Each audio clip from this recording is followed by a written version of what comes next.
रात का समय था, लगभग 11:40 शहर का पुराना रेलवे स्टेशन अब लगभग खाली हो चुका था।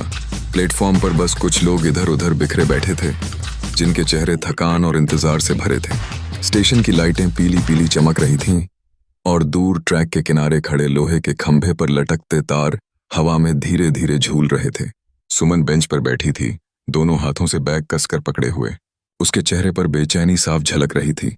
बार बार घड़ी की सुइयों पर नजर डालती और फिर दूर अंधेरे ट्रैक में झांकती। उसके मन में बस एक ही बात थी, आज की आखिरी ट्रेन, इसे मैं नहीं छोड़ सकती। लाउड स्पीकर पर स्टेशन मास्टर की थकी हुई आवाज गूंजी।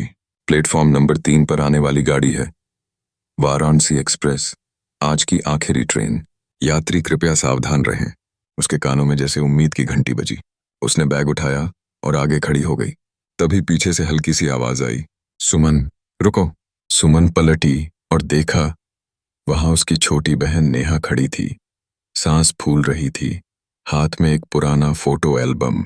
उसकी आंखों में आंसू थे। मत जाओ, पापा को तुम्हारी जरूरत है। सुमन के कदम ठिठक गए।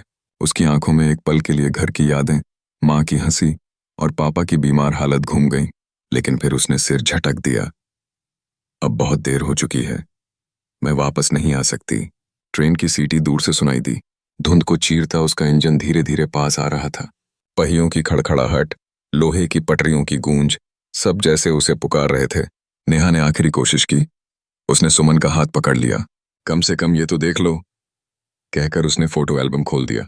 पहले पन्ने में सुमन की बचपन की तस्वीर थी, जिसमें वो अपने पापा की गोद में बैठी थी, हंसते हुए।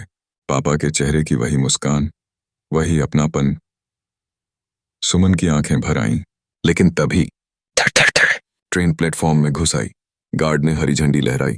दरवाजे खुले थे, लोग जल्दी जल्दी चढ़ रहे थे। सुमन ने गहरी सांस ली, नेहा का हाथ धीरे से छुड़ाया और भागकर ट्रेन की तरफ बढ़ी। एक पल के लिए उसने गेट पकड़ लिया, लेकिन अगले ही सेकंड उसने छोड़ दिया। ट्रेन की रफ्तार बढ़ी, पहिए खड़खड़ाए और वो दूर अंधेरे में गुम हो गई। सुमन वहीं प्लेटफॉर्म पर खड़ी रही, आंखों में आंसू और दिल में एक अजीब सी राहत के साथ। आखिरी ट्रेन चली गई थी, लेकिन शायद ये घर लौटने का पहला कदम था।